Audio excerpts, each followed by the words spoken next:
We are back in session. So I guess we'll continue the discussion about the presentations that we just heard. I'll turn it over to Matt.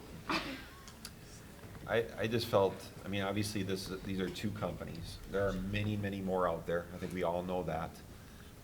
They all offer a similar, but maybe a slightly different type of service. I guess the question is, first of all, do we want to proceed with this type of professional service? And second of all, are these the right companies to pursue a relationship with, or would you like other options?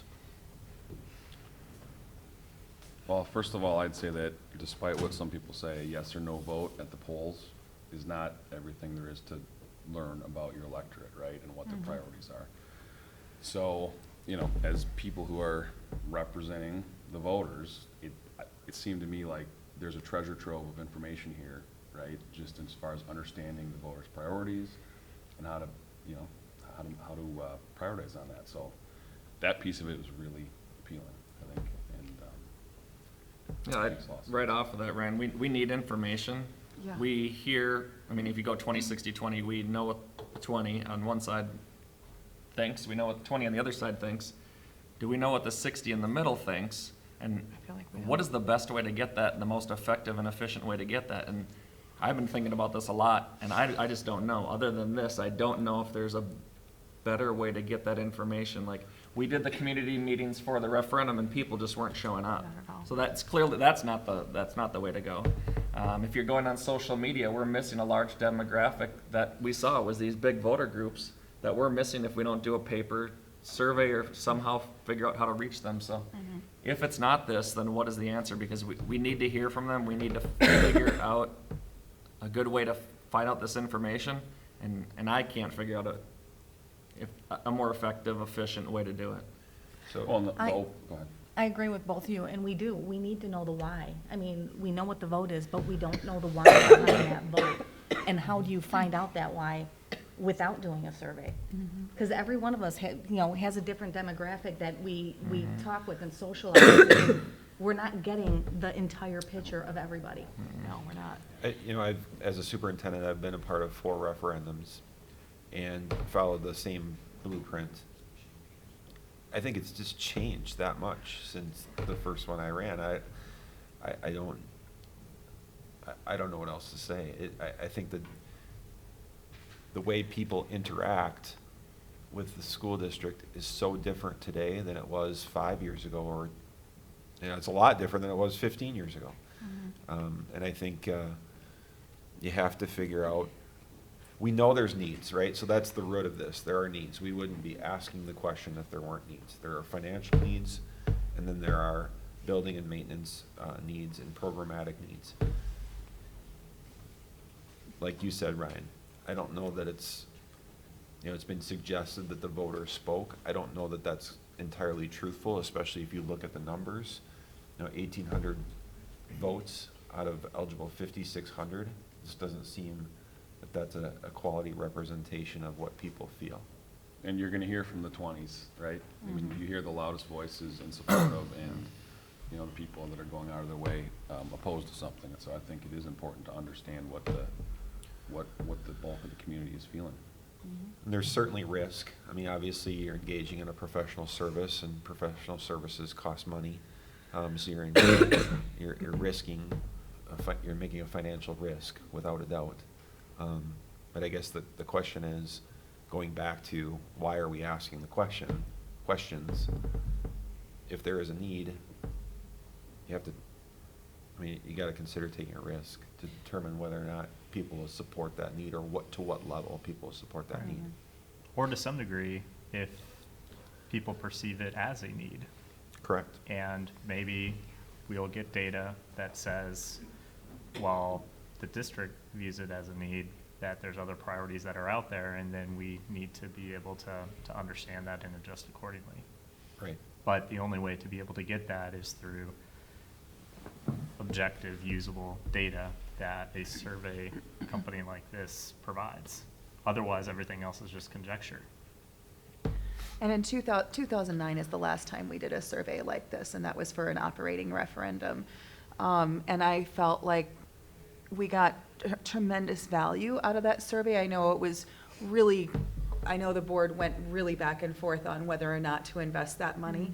But once the results came back, it was incredibly valuable, and you could really dig into that and figure out where the community was at. And that was 10 years ago, and I think it's even grown more valuable now. So I think we would be in error if we did not, because I feel like a lot of us, after the referendum vote came in, we were all I'm sorry, my voice is going, not understanding what happened. So I think this is the only way, as one of you said, Tom, maybe, this is the only way to get to a really objective way of finding out where our community, the why and what our community feels. I'm gonna stop talking because I can't talk When I anymore. kept thinking, can we put out the survey, but then I think you're getting a biased Right. one way or Yes. the other, right? Right. Like, I just don't know how you do it without a third party. Not only a bias, but just, I mean, she referenced the comfort level, right? I mean, there's Yeah. gonna be some cynicism to Oh, the yeah, survey for- coming yeah. from the city or coming from the Anonymous or- school, Yep, right? absolutely. I agree. It's a third party. And I don't, like, I'll go back to my comment, there are other companies out there. Jeff Daler has helped different districts that I know of. Springstead, Ellers, Nexus Solutions is a company that works with Prior Lake. They've reached out to me. I brought these two forth. Obviously, I've known Tony. He was part of our 2014 successful referendum. When he had Sue in the room for this, it just made sense to me, just how they went about dissecting it. That doesn't mean it doesn't exist elsewhere. I'm just, full disclosure, that's how these two came to you tonight.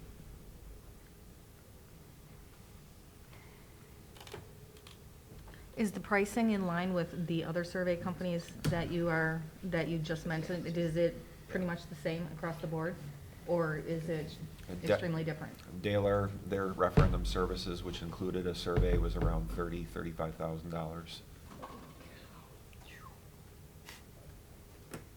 That's what I was gonna say, is do we get two more that just give us bids so we can see and just make sure that it's, I think that would be okay, but I was really impressed with the way her data was laid out. yeah, oh, for Oh, sure. yeah, I was Survey. too. So I would hate to do a survey that was tacky or not very useful. Yeah. So, I mean, if we're gonna do it, I think we need to compare apples to apples. Yeah, I mean, not saying that, and maybe we give them a Right. time limit. Yep, You know, they get a half Yeah. hour to do their presentation, and then we can at least compare them, and, no, I agree, I thought what they were doing was great. So would you like me to do that, get a couple other survey companies?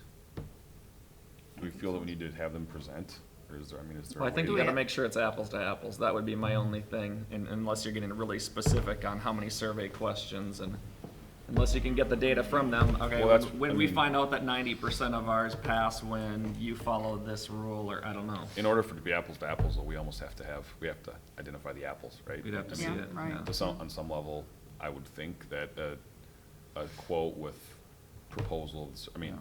let's be honest, there was a slide deck and she gave context to the slide deck, right? Mhm. I mean, so I would be interested even in just seeing some proposals and a couple of slide decks right, right. from some alternatives, right? Mhm. Okay. Proposals and slide decks from? I mean, there is comfort in Yeah. the relationship here, because Tony did a fantastic job for us last Yeah. time, and having them as our, were they the CMs on this project? No. No, Tony worked for DLR Group. Oh, that's right, okay. That's right, yeah. Okay. Enough direction? I'm gonna get two other survey companies to provide the proposals and slide deck. Okay, do we wanna talk timeline, how fast we think we need to move on this, to move forward with, if we're going to do anything? I think step one is I need to craft a letter to our voters sooner than later. And it, it's a couple weeks removed from the election, and just say, I'll craft a letter and explain that we obviously heard from our voters, our constituency, at least a portion of our constituency, what their desire was, and we now need to determine how we want to move forward. And unfortunately, part of that moving forward is balancing our budget. So I'm going to go forward with that, with the idea that shortly after the holiday break here, that I'll have that for the newspaper and our website. And then I would say, you know, obviously December is a super busy month with the holidays. If possible, it'd be nice to have a discussion maybe at our December meeting with those 2 other proposals and slide decks and go on from there. So Okay. we could have a decision maybe just shortly after the first of the year. Okay. Yeah. The one thing that was good about the questions in the survey sample that she used was that it was not only referendum-based, but it was prioritization of service-based. Right. And so we know that those are some decisions that we're gonna have to be making over the next few months. And so to be able to get some of the data to help inform some of that decision-making, that's another added value for the survey. That's right. So we would like the other proposals for the December meeting, which is a busy meeting, but, And then a decision on how we want to proceed in January. Yep. Seem reasonable.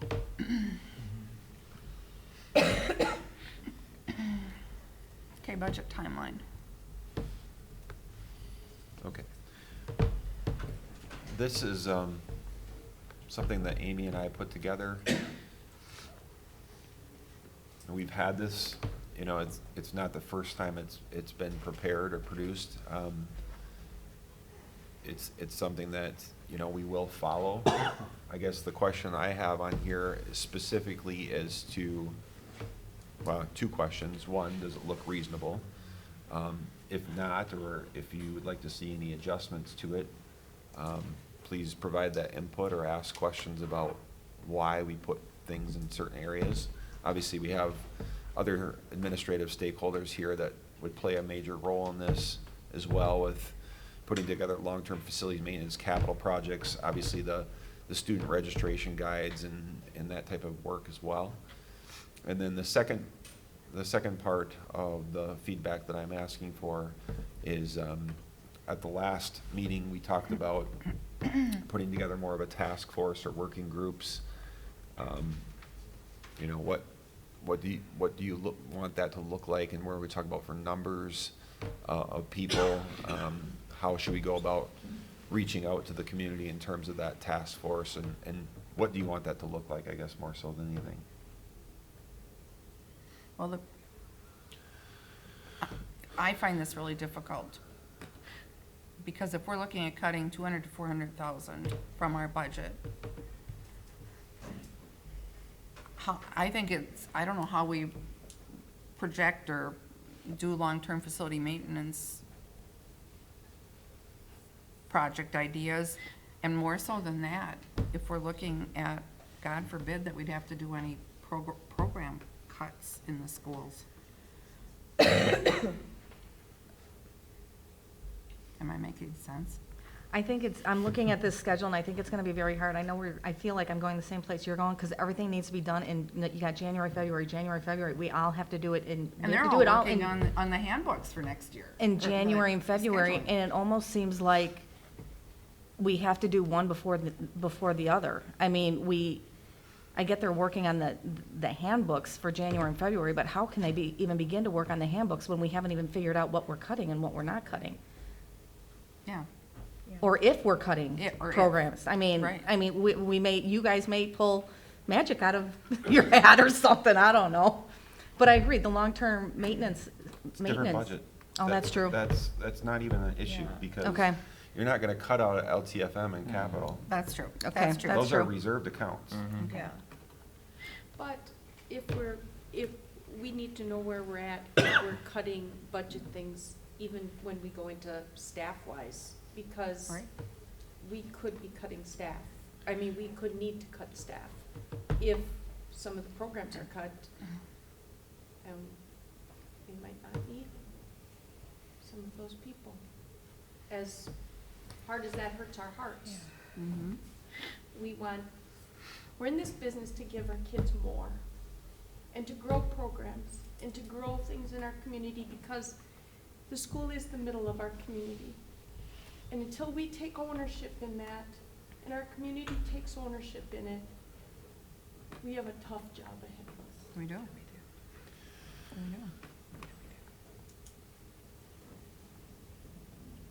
So we did talk about this at our last administrative meeting. We reviewed the timeline, and we did a couple of adjustments as a result of that discussion.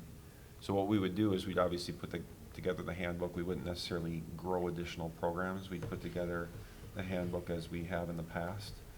But the reduction piece comes more in looking at the numbers and your thresholds.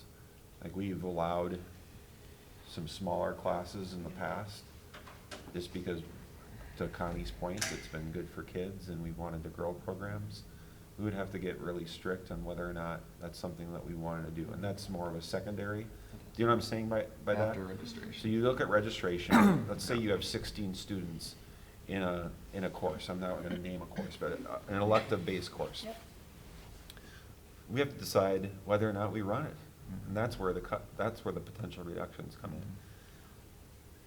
You know, middle school, we have grown elective and exploratory-based programs. We offer things, and this is a fact, you know, it's not, I'm not pulling this out of thin air. I know that we have programs that larger schools don't have. We have variety, we have choice. The question is, do we continue with that variety and choice? It's not necessarily reducing FTEs, it's reducing 6-class pay. 6-class pay, for secondary teachers, if you teach 5 classes and you have a prep and a supervision, that's considered a normal schedule. If you teach a 6th class, you get an additional stipend on top of your normal pay. So we have almost $300,000 in 6th class pay? 225. 225? So we could reduce significantly from 6th class pay. Now, you need to understand that there's ramifications with that, and the ramifications are less student choice. Yep. We could reduce the number of offerings we have at the high school, in particular, but we would have to increase our threshold for student count. And what that does then is it, obviously, you have less variety in the day, and then you take those 16 kids that registered for course A, and you reshuffle them and say, what is your second, third, fourth choice? And you put those kids in those other offerings.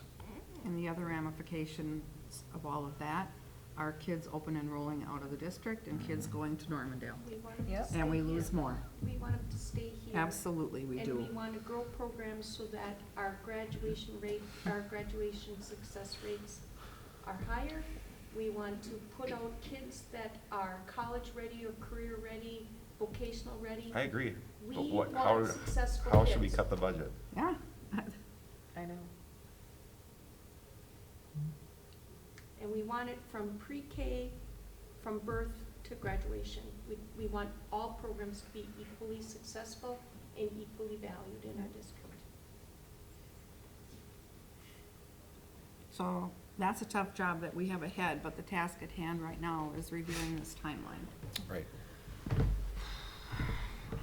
Is there anything that so the comment or concern was that there's a lot of January, February, March. I mean, that's really kind of our So are you envisioning in January and February, you have this online submissions via website if necessary?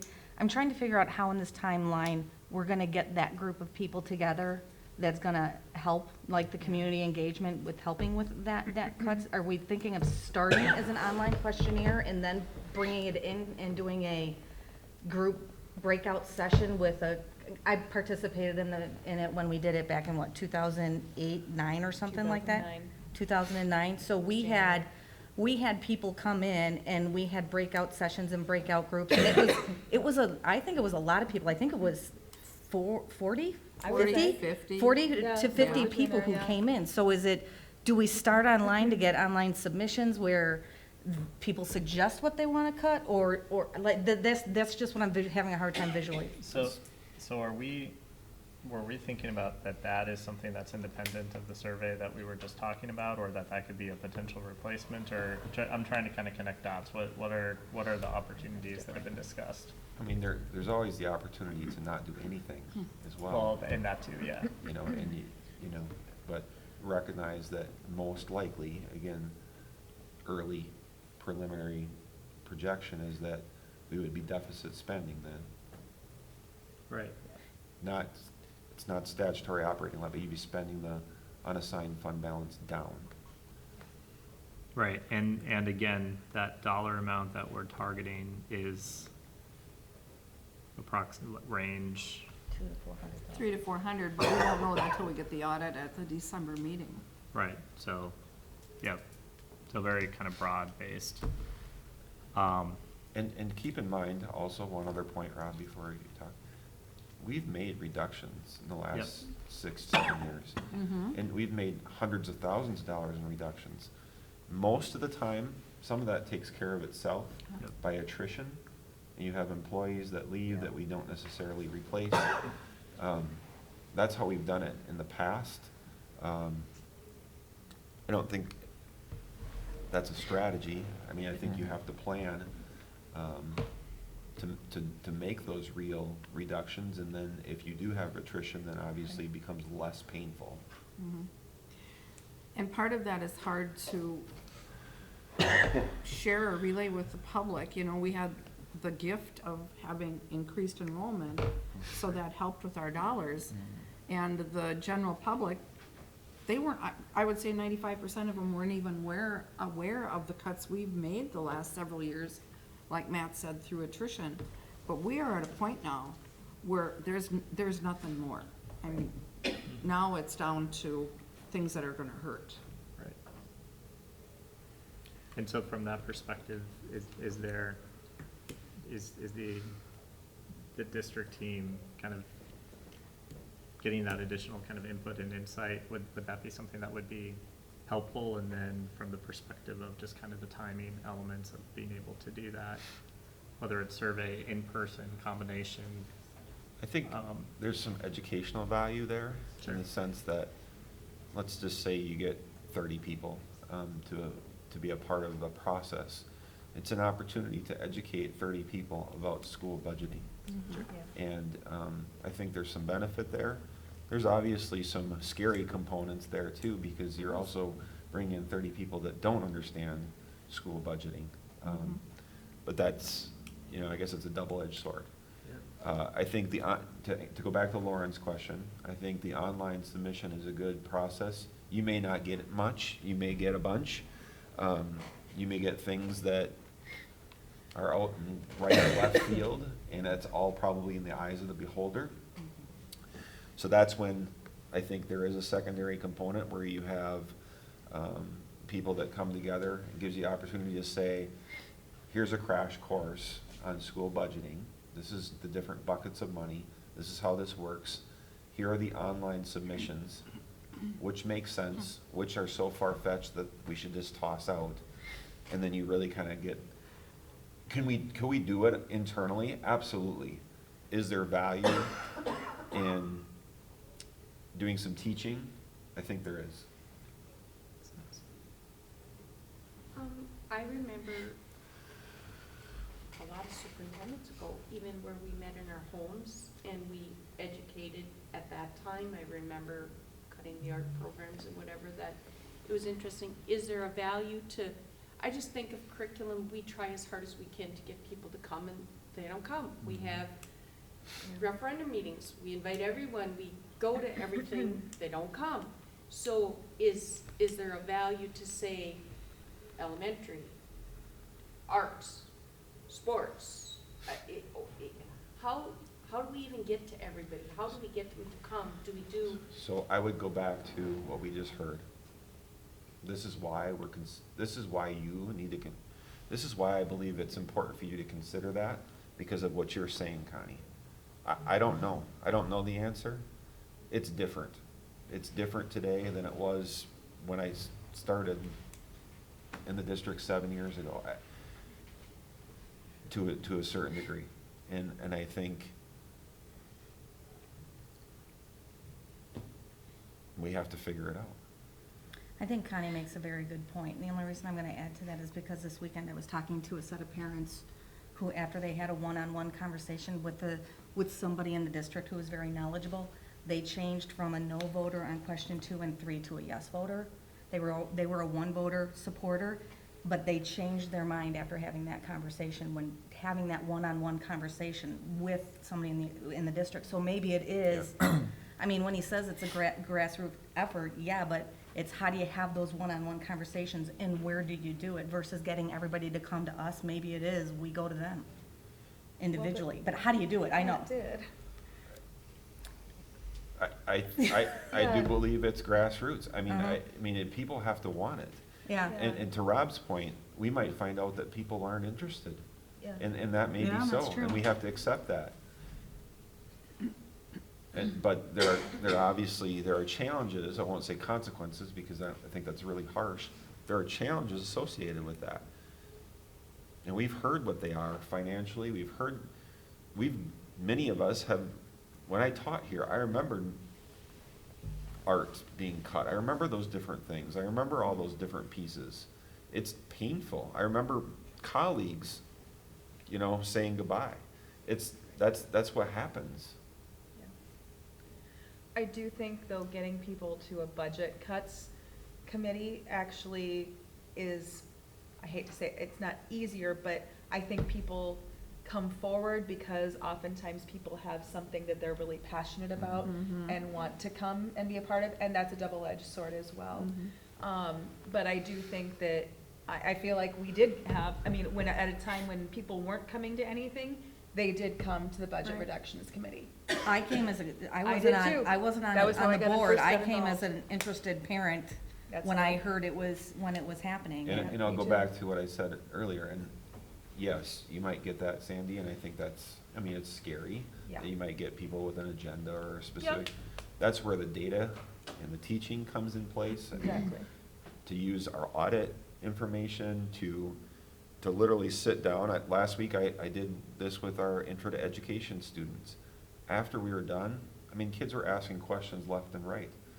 People are interested in it. They don't get it. I mean, school people don't get it. Yeah. It's 40-some pages, line by line, hundreds and hundreds and hundreds of levy codes. And a perfect example, why don't we just not do some LTFM projects? It doesn't affect the unassigned fund balance. So, again, that's a double-edged sword though too, because if you spend money to make your facilities better, people see that and say, well, you don't need extra dollars. But then Tim and I heard when we did this building, you didn't keep up it wasn't us because we weren't here, I won't take ownership over that. But we didn't keep up the facilities. So it's just a real difficult balance. That'd be the same deal. You do all the windows at the elementary school, right? It's actually at a long-term facility. People are gonna wonder why you didn't use that money to pay teachers. Yeah. And they don't get They that. don't You get can't. it, right. You Right. literally cannot do it. No, It's they're- against the law to do it. You just can't do it that way. There's, how many digit code is it, Amy? 17-digit code that it's tied specifically to the LTFM rules, for lack of a better way to put it. You can't spend that money. But the on perception teachers. is, because you're spending money, then you must be, We you're had that- choosing where you we get had to, that and it's perception not. amongst It's not our right. employees. Yeah, it's just not. And here's the thing, no one would question, within a corporation, how a board or a CEO is spending those dollars. Because we're a public institution, everybody can have an opinion, and it just makes it that much more difficult. Well, back to the budget timeline, the only thing that I wondered if we could push back was student registration to, and I don't know what's all involved in that, obviously, but can you bump that back so you get an idea of some of these other things before you have them start registering for classes? Could that be done in March, April? So you can get through some of this thicker stuff beforehand or not? They're already working on their course registration. But don't I know, Deadlines but then in would November that, and would that be December. able to back up because your registration process doesn't happen till Wasn't Matt later? saying we wanna know what the registration numbers are before we dig into that? No, that's true too. I don't think there's, I mean, That might be a couple principals, things, but you Jeff might be and Ben, making other you're cuts that both aren't affected by this. involved in that. You guys can jump in, but I don't necessarily think it's a bad thing. Yeah, you run the risk of kids registering for something and then they don't get that class. I mean, that happens now, but it would Yeah. happen in greater detail. There wasn't, again, it wasn't too long ago that Jordan wasn't student-based registration. It was, this is what the class is, this is what time it is, you're gonna take it. That's less than 10 years ago. But we don't wanna go backwards. No. I'm not saying we do. Okay. I'm just saying, we don't wanna Connie, go. I don't wanna do any of this. Okay. Yeah, none of us do. What, So Tom, is your question, how far can we push registration? Can we push it just so maybe we can get a better handle on some of the budget, you know, so we figure out if we have to affect students or not, I guess would be part of it, right? So are you thinking right now, well, I've gotta cut a sewing class of, because you know budget cuts are coming, and we don't really know exactly what they all are right now? Or could you hold off, see what we come up with, and then we say, oh, we need to cut an additional 125,000, now we need to start looking at some of the course offerings? Because again, we wanna affect students, that's the last thing we Yeah. wanna do in this. So are there other things we can do before that? I'm looking at this March 2020 and seeing that if we need to give employee notices, we need to give them on March 17th. And so if that's the case, we kind of need to know, like, numbers and all that kind of stuff, I think, before that. I think we Traditionally, need when you're registration. reducing, Yeah. you register kids earlier rather Exactly. than later. That's pretty. Yeah, and if you're not gonna affect the students, then registration's irrelevant at that Yeah. point. And I guess I just wanted to ask if, so the November and December middle school and high school course registration guidelines are being built. So when does that go before the curriculum committee, particularly if student registration is gonna happen between January and February? If it doesn't change, there won't be much to go before the curriculum committee. Okay. But I'm hearing that there's a possibility that there will be. I mean, I guess I'm hoping it isn't, but, But regardless, doesn't it need to go before the curriculum All committee? yeah. all I'm saying is you wouldn't necessarily build new courses, you just offer what we've offered. And then you find out what students are most Yeah. interested in, and then determine your thresholds from there. I mean, jump in, Jeff and Ben, if you have other Well, input. I mean, I think thresholds is one way that we, Can you guys come to the podium, Yep. only because, yep, so the general public Yep. that watches? Thank you.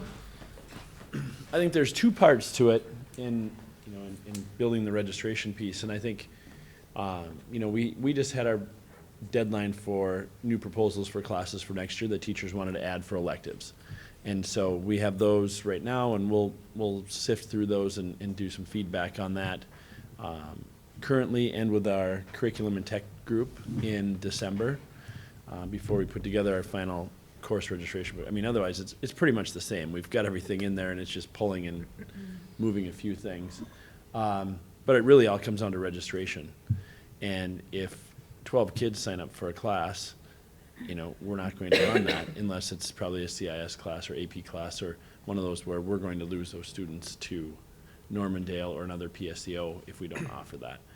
I think the other thing is looking at what our threshold is and what our class sizes are. And this one goes back into your laps, would be what is our paying threshold for high school, middle school, elementary school class sizes? And that's the feedback we need from you, because then we can build all our models off of that. I think the electives are probably the key piece in what we want to do there and how we want to manage that. And obviously, it's much different at Ben's than mine. Or it is different in just the way it is between the middle school and the high school. Just a minute, hold that thought. I don't wanna, because of this, I don't wanna lose any potential opportunities to grow the summit program or something along that line. So how does that fit into this whole thing? Honestly, I think we also have to look at whether some things are offered every other year we might have to move into some every other year types of offerings. You know, right now, we currently offer Intro to Ed every year, and then we offer the multicultural education every other year to create a critical mass. And we might need to look at something like that, where it's every other year to create that critical mass for those. But what about the potential of adding more to the summit program? I would say for next year, we're probably, there's one class, there's one course offering that could be added in to it, but it's only a semester and it'll be only one teacher. So that, I mean, we'll look at all those pieces and vet that out. I think it's a really good class, but I'm not going to be registering for it, so. Okay. And I think with Ben, with our middle school electives, we talk in curriculum and technology over and over again about testing and knowing where our kids are. Unless they have opportunities to do some of the exploratives in middle school, they have no clue which way they're going. So Yeah, I 100% agree, and that's why that's the whole middle level philosophy around having diverse exploratory offerings. And for the last 3 years, we have really worked to have diverse exploratory offerings. I would look, my goal is to continue to maintain those exploratory offerings as is. It'll really come down to class size at the middle school. The two kind of moving parts that we have are class size and the electives, more so for 7th and 8th grade. We could look at going back to having study hall for 5th and 6th grade, but I don't think that's best. But if that's something we need to do, then that goes into the 6th class pay piece that Matt talked about. So, but it does play into, you know, those are some of the most popular classes for kids. So, but we have to balance our budget, and that's the truth of the matter. The other part that we have at the middle school this year is that we'll be 60 kids less next year than we are right now. So we're shifting a 192 group to Jeff at the high school, and we're getting right now 131 from coming from the elementary. Now, we've historically gotten kids that will come in in 5th grade, so we'll see where that number comes in, but it's not going to be 60 kids. So that's just a reality, and we've talked about that at the middle school, so that's not new information. But, you know. What's the class size that's coming from St. John's next year for 7th grade? I can't remember what it is. small, Yeah, Small this. like 10 or small like? small like 10. If I remember this group 2 years, when they were 5th graders, there were a number of kids that came at 5th grade at that time. So those are the two moving parts. We can, from a scheduling standpoint, our plan is to move forward with with basically the same registration course catalog that we had last year, not adding any new options. Moving forward, there are some tweaks that we're going to do, but how we register and the process we follow, we're going to tweak at our concerts in the winter. We're going to do some updates for families where we have a captive audience, and we're going to explain what is an exploratory class and what is an elective class. I think it was Lakeville did a really good video where they interviewed one of their middle school principals, and they passed their referendum, so they're adding in. They had cut a lot of their elective and exploratories at the middle level, and now they're adding those back in. So they were explaining what that was, and I just said that's a great idea, a great way to get that information out and kind of the philosophy. So we have a middle school principal that'd be interested in doing that? To do a video? Or I'll reassign it to someone, delegate it out to someone else, so.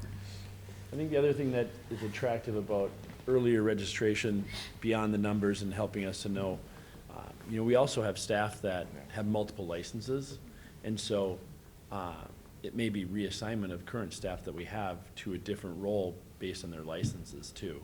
There's moving parts in that. The other piece is that the earlier we have those registration numbers, we set our thresholds, we determine what classes we're not offering, then, because this becomes the biggest point, students will sign up for alternate classes, but they never believe that they may end up with those alternate classes. So they don't take as much time as they should, even though we really harp on that. And so the sooner we can have that, then we can have those meetings with students and say, okay, program AYZ is not going to happen. Your alternate is this. Are you good being thrown, are you good being in that course? Or is there something else? And so we can have those conversations face to face with kids versus, them coming in the fall and not realizing they're in the class that they say they never signed up for, but, yeah. If we do get to a point, and I hope we don't get there, but if we get to a point where we are reducing staff, the earlier we do that for them, the better. Because I'll tell you right now, if we're reducing some of our new staff, we're gonna lose fantastic teachers, and they're gonna get snapped up like that. So, I already have principal colleagues that, when we talk, they're like, hey, if you reduce, I've got this, this, and this going, let me know. So, and that happens all the time, but I think it's a courtesy in that regard too. They're just good people, and they're doing a great job in the classroom with our kids, and hopefully we can keep them. Other questions? So, you're comfortable with this timeline, I'm hearing?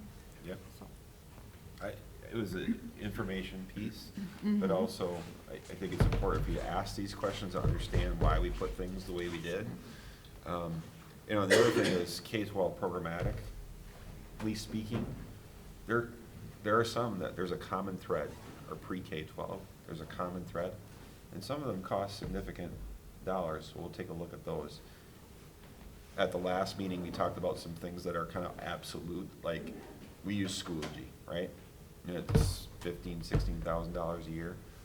Google Classroom Yep. is free, but there are some costs with that because we know we're going to have to give staff some time to convert things. So it's not a complete savings, but those are different pieces that we're looking at, more of that pre-K-12 programmatic component.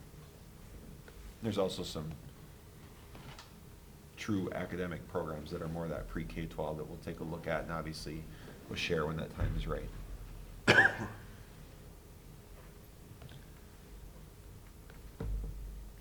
Anything else?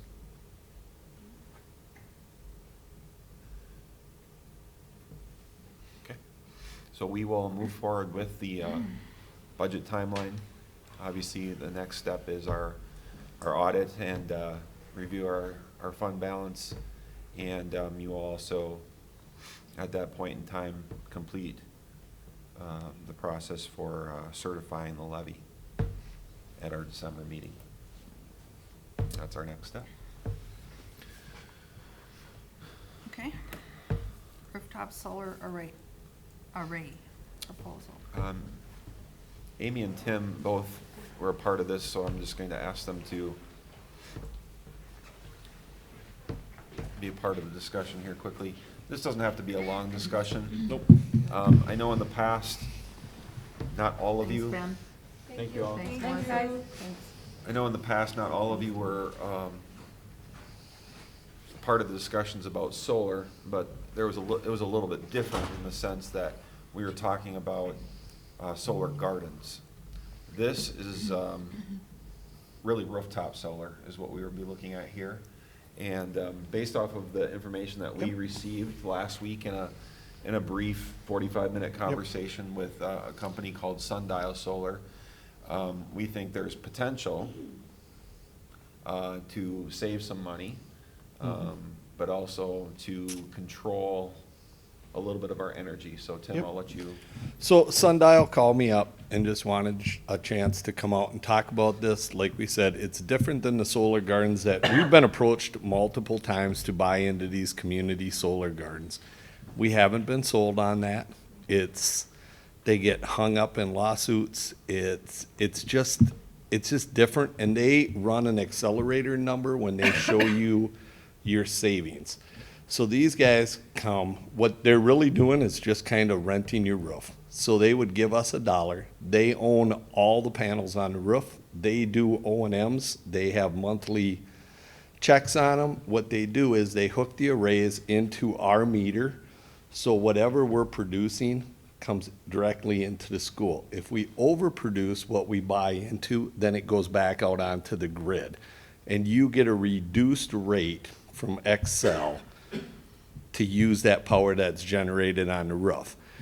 When they're gonna give us their potential savings, they do not use an escalator number. And what we talk about on an escalator number is a lot of these companies come in and say Xcel's rates are going up 12% a year, so here's your escalator number, so you're gonna save big money. Well, what happens is if Xcel doesn't go up, you don't save money. It could potentially make you lose money. What these guys have promised is they don't use an accelerator number. So they come in and say, well, they can, but they present it in a way that there's no accelerator number. So it shows you more of, this is the worst case scenario. If Xcel goes up, it's a potential savings, even a bigger savings. So I think we're at a phase now where I'm gonna send them a Google Earth map and show the roofs and decide, the Cirque Center roof would be a great roof to add solar to.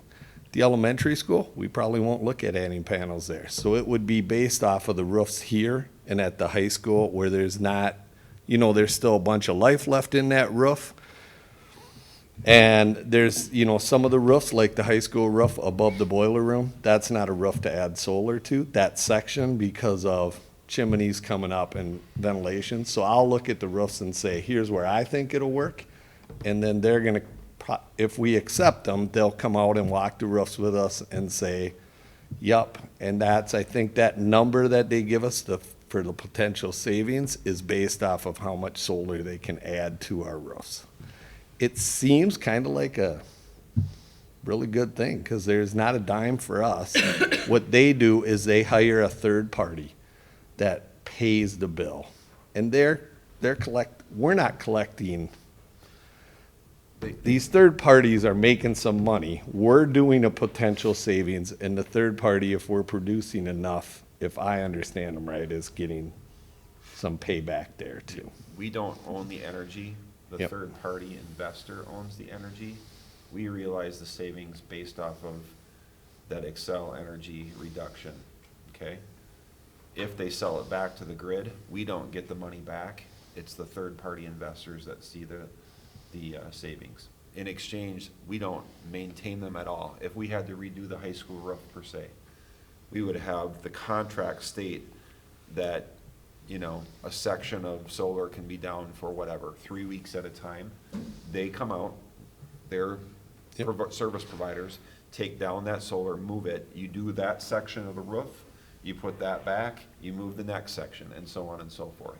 We wouldn't pay for the actual maintenance of those panels. And it's not tied into the roof, so there's no roof penetration. What they do is it's almost like a skid, and the panels are put on skids. They put blocks on top to hold it, to secure it down. So what he said is if we decide to do this, they bring out their contractor, so they'll have somebody come out and probably work a little bit with DLR, but there's no cost to us. They'll make sure that the roof can handle the amount of solar that would go up. And the other thing that this does versus the gardens, this gives us the stamp that we are green. If you buy into a solar garden, you can't say that you're green powered. This is actually, we would be considered a green provider. And they work with Xcel to, work through that. Is there any schools in the area that's? Waconia put one on about 7 years ago. Not with these guys. Not with these guys, so a different company. Farmington just Yeah. is finishing a project with them. With them? Yep, and they did give us a few. They have some on some businesses in Minneapolis, and I think there was a couple other schools, I can't remember what they were. So it, Minneapolis Public Schools. it really was just a quick conversation with them. We thought we'd bring it to you and say, this is what we're looking at. And, you know, before we do anything, we're hoping to run some numbers, see where we're at, see how much we can generate with, if we put them on our roofs. And I have 3 questions. The first one is, did you check on the warranty on our roof to see if that would be voided because of these being on there? I haven't called yet, but yeah, we'll work with them. And part of it is, it depends on how we do the contract. So we'd Okay. have all that put into the contract. And the other one, how do they get paid for the panels and their time? That's what that The third-party investors are investor doing is. that. Yep. Okay. And then the third one is,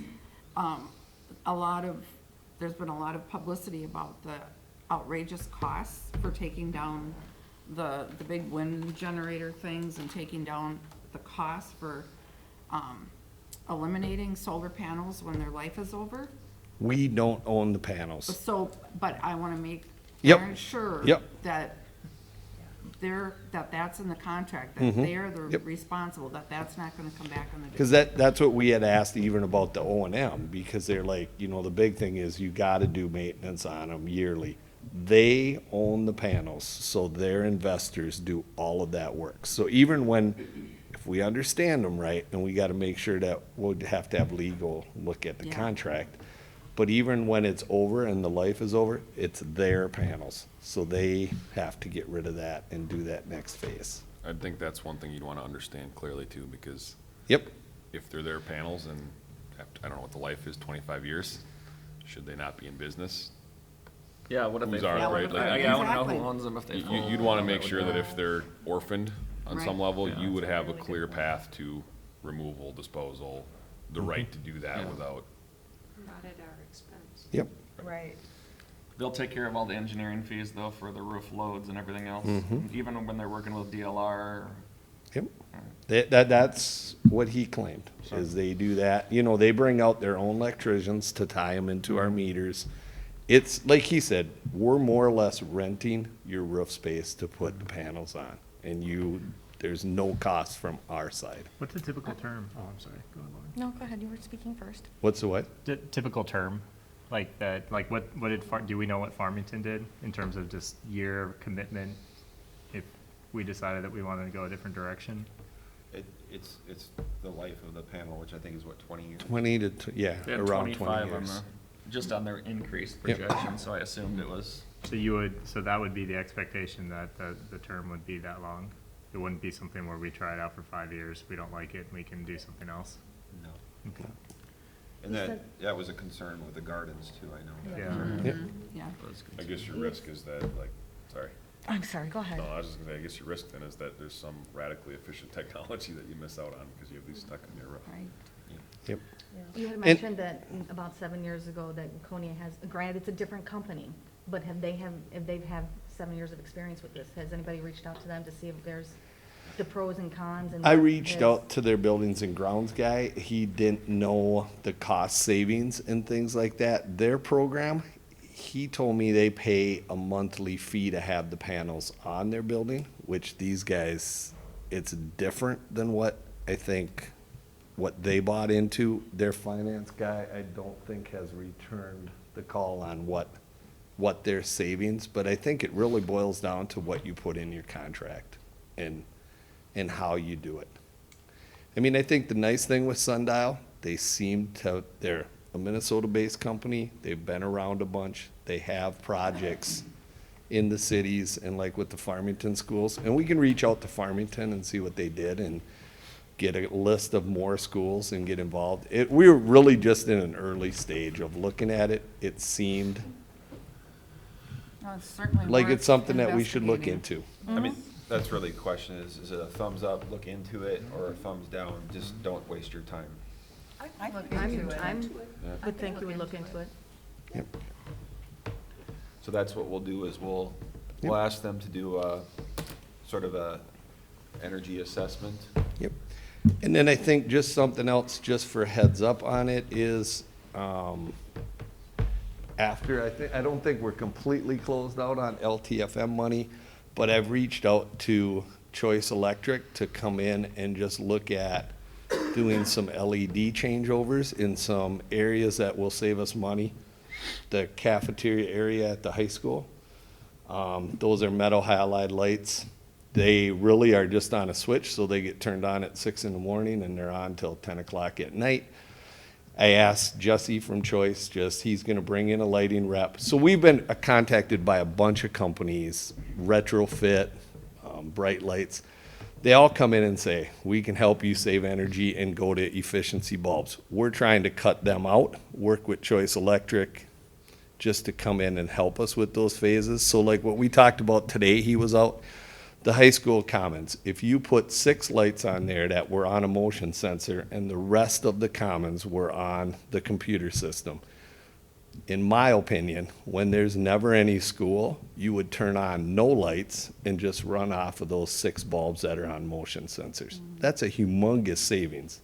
And then if you switch them out from metal halides to LED fixtures, that's another huge savings. So I think we're trying to work with that, we would pay that money to do these conversions off of the LTFM budget. And there's also some significant rebates right now too. Yeah. So one of the reasons this was attractive, adding it to this work session, is we just had 2 pieces talking about referendum and talking about budget timelines and stuff like that.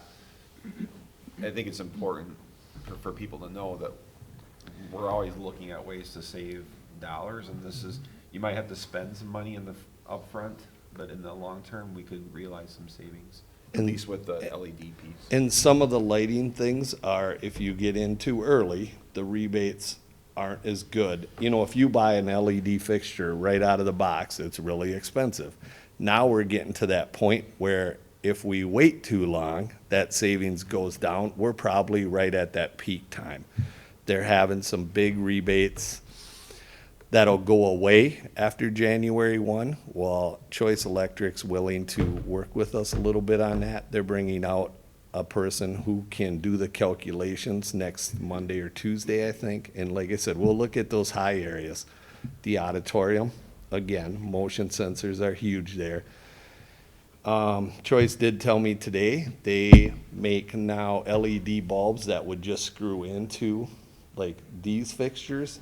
And that's what these companies do. They come in and say, we'll switch you all over to LEDs. And they bring in a bunch of guys and they change a bunch of bulbs out and they walk away and you pay for it. What Choice is willing to do for us is he said, I'll sell you the bulbs like we buy them. You know, we get them at a discount. He said, I'll sell them to you. Your guys change them out. In my opinion, if we change out, let's say we changed out this room, you take these bulbs and then you run them through a different building.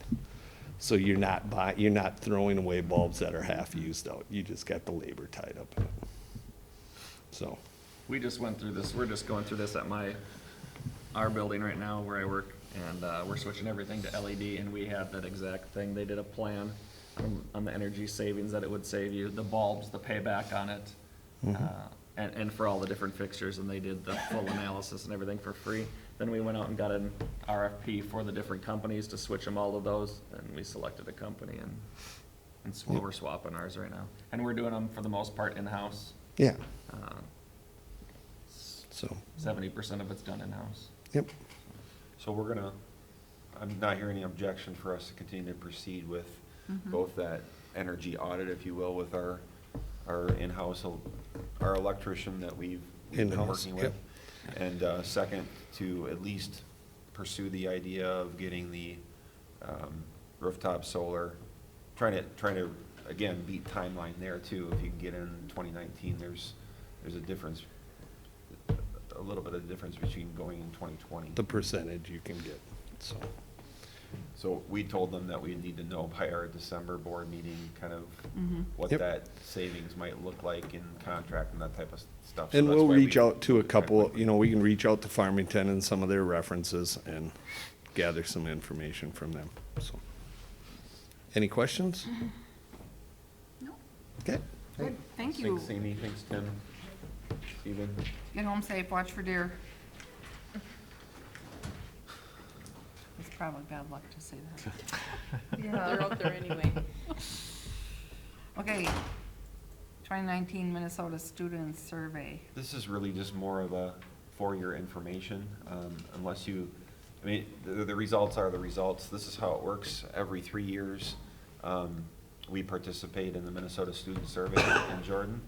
We follow the guidelines, the policy related to surveys. We do let parents know that it's a choice whether or not to participate or not. And the results are fairly self-explanatory. So these are Scott County survey results, of course. There are some that are very specific to Jordan, and then there are some that are just county-wide data that you can take a look at. So, and then I also attached all of different working groups that will be starting as a result of the survey results, just within the county. And can certainly entertain any questions that you might have to bring back to the people, the Scott County Health, those who really work with us on the data. We made some gains in terms of how students feel about being a part of our district, and you know, I think obviously you want to continue to get better in all those different categories. One thing that jumped out at me was the Jordan overweight or obese group. It was a steady line up compared to the other districts. However, 3 slides down, The activity? physical level. activity, I we were the know. highest. I know. Yeah, it's, That's odd. again, it's all on what the kids, how they report, you know? Right. Like this slide in particular to me is like, you know, and all the principals will talk about this. Do people really understand, do kids understand the definition of bullying, which is a sustained imbalance of power over a period of time? It's not, Deb, I don't like your glasses. That's not bullying, that's picking on, and there's a difference between the two. I had a few things that I wanted to just kind of point out. One, I was actually surprised by vaping in terms of, I thought it would actually be higher. And I don't know, I mean, I just from what my kids tell me, and they're in classes that had these surveys, I just feel like the vaping rate is just a lot higher, but, you know, I mean, it's obviously what it is. I was just surprised. Yeah. And then my second point, I had a couple of things on the mental health piece. I had a question about why, when it's talking about mental health disparities, there's heterosexual versus LGBTQ, there's no T in there, and I'm wondering if that's just an omission or if that's just actually what it's saying. And then the other one was, I wondered if they might consider, there was the mental health disparities between male and female, broke out the number about seriously considered or actually attempted suicide in the last year. And I wonder if that might be something that they also might want to look at, breaking out between heterosexual and LGBTQ as well. And I don't know how that works. I'd have to ask those questions because Yep. it's obviously. Well, and that's why I'm. It's a state wanting to know. survey, and Yep. then the county obviously breaks out the data from this. We give the county Mhm. health department permission to take that data Yep. and then break it out, so I'd have to ask those questions. So I wanna Matt, make sure. Who writes these, do you know? What organization is it? Minnesota Department of Health that? I Because this think would be, so. this is where the question be aimed, right? Yeah. Right. Who generates the survey? In the exactly. very beginning? And I think it's the Department of Health. MVH, I think, so. yeah. But I will certainly ask those questions. Those were just a couple of things that stood out to me, like, why isn't that broken out? And It's gotta be relevant. I mean, you should have relevant data. They added Yeah. vaping, you know, you can add what needs to be Exactly. relevant to.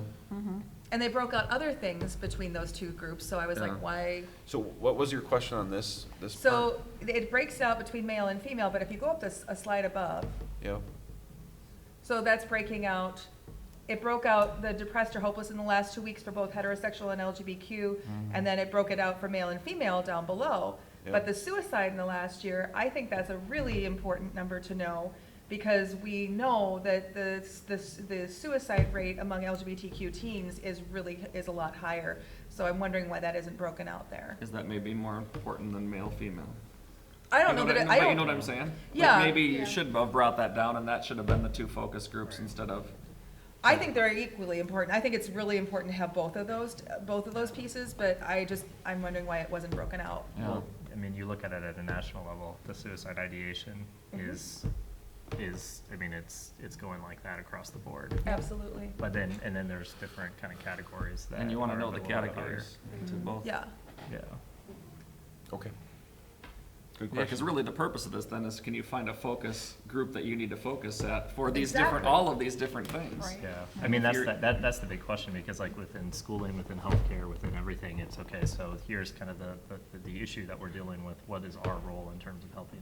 Yeah. And how do you kind of connect with other kind of entities that are kind of aligned? And we just had a discussion at the policy committee just Yeah. about in terms of clubs.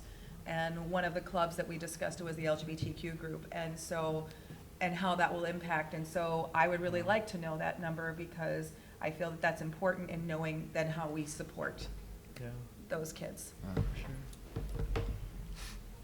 Okay. Okay. Policies. We got through 2 of the 3. I add those to the work session just to provide updates as we move forward. Student dress and appearance, no changes are going to be recommended to the policy. Obviously, I will work with I'll work with Jeff and our different groups to make sure that the appropriate message is being conveyed to them as it relates to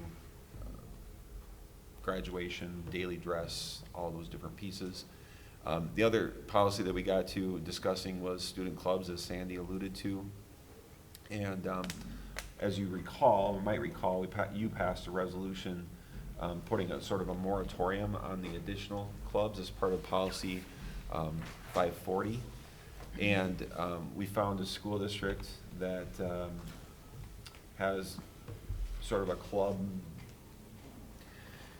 We're not sure whether it's a policy or whether it's a protocol, but we thought that was a good model, so we're going to explore that. I'm going to explore that a little bit further and determine whether or not they have a specific club policy or they just use guidelines, and whether they let those clubs meet during the school day or outside of the school day.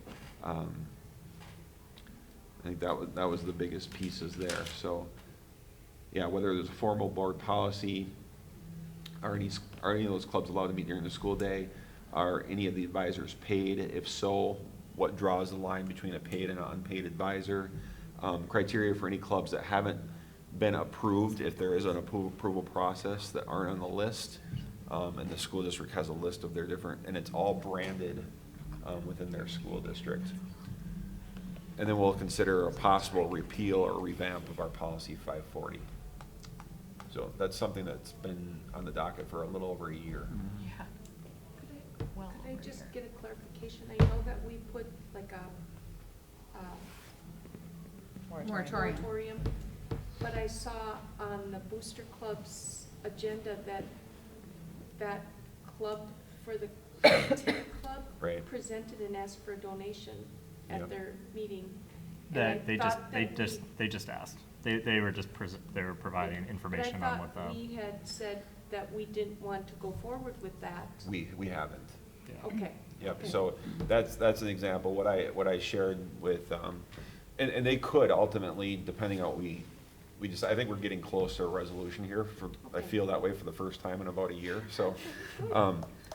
I did share with Joe, because he's been working with that gaming group, that it may be something that if we don't go the club route, that they just become part of a community ed class or community ed program and work that way.